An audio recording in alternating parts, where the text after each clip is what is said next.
Oh, hi. Please go sit. Thanks. Thank you for seeing me at such late notice. I've had the most tragic week. That's okay. I had a client cancel on me earlier. So what do you want to talk about? We couldn't wait until next week. 5 of my co-workers left the job this week. It's just been terrible. Everything has been so wrong since Chris took over the company. So why don't you tell me what happened? Well, I guess it all started with Eddie and Phil. We were both arguing over who would get to be in control of the Theban account. They went into a client meeting. It was a complete disaster. They started arguing about it in front of the client. Chris was furious. He fired them both on the spot. I see, but how did you come into this? Well...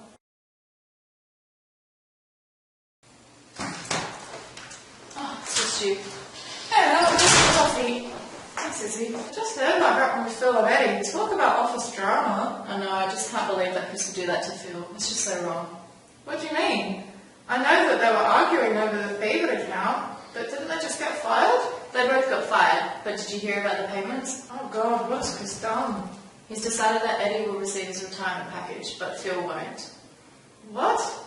But why? Can he even do that? I think it's just Chris having a power trip, and technically he can't do that because he's head of the company. It's just so unfair. I just can't believe he would do that. Well, it's true, and it gets worse. Chris put you and I in charge of the pays this year, so that means we're the ones who have to put the paperwork through for this. Talk about a feel-good day at the office. How do we even do that? Well, personally, I wasn't planning to do it at all. I'm sorry, I really am. But I'm not the one who chose to have an argument in the first place. Really? They dug their own graves. Justify it however you like, Izzy. Just leave me alone. I'll do it myself. That's what you really want.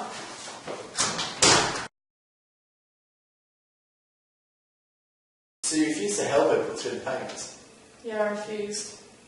But you grew Dan's reasoning. Of course I did. I mean, Chris was being completely immoral. Then why didn't you help her? I'm scared of what Chris would do to me. He is so powerful. In our industry, he's got so many connections that he can blacklist you from almost any company in the country. So after she put them through, what happened? Well, naturally, Chris called up the next day and called an office meeting. Anne owned up to everything straight away about putting through the payout.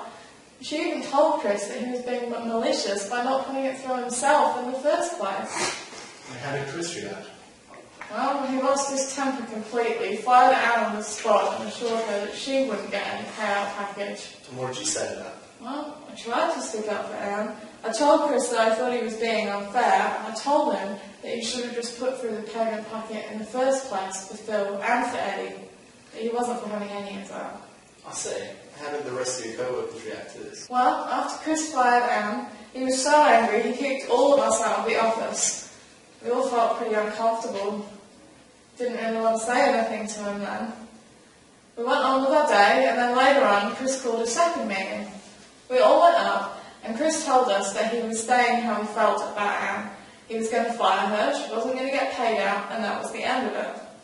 The room was really quiet, uncomfortable. There was a sort of vibe going around the room.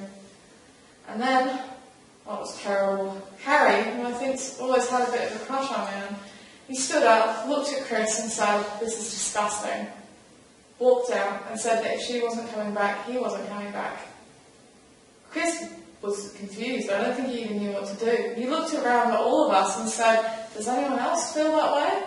And then Emma, who had been dating Chris for, must be about a year now, Emma said, "Do you know what, Chris? I don't want to be part of something like this." And she followed him out the room too. Chris was flustered. He then looked at all of us and said, well, what should I do? And we all told him we didn't think it was fair what was going on with Anne. We didn't think it was fair what was going on with Phil.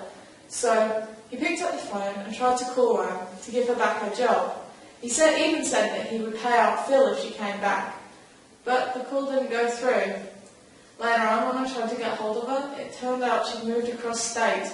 She knew she'd never get a job in the city anymore, so she immediately packed up her bags and went to live with her parents. Harry and Emma have walked out for good as well. No one wants to work at that place anymore. How did that make you feel? Terrible. I mean, I'm a complete coward. As soon as Anne said she was going to meddle with the payouts, I should have gone straight to Chris with her. We should have told him together that we didn't think it was fair. This whole thing has been so completely pointless. Gosh, Izzy, I'm sorry about all this, but that's all we have time for today since I have another client coming in. I feel like we've made some really good progress today, and if we can book ourselves in for another appointment next week, maybe we can discuss some coaching strategies. Oh gosh, sorry, I didn't mean to overrun the time. I better leave before I do any more damage this week. Thank you so much for making the time for me, Mr. Skinner.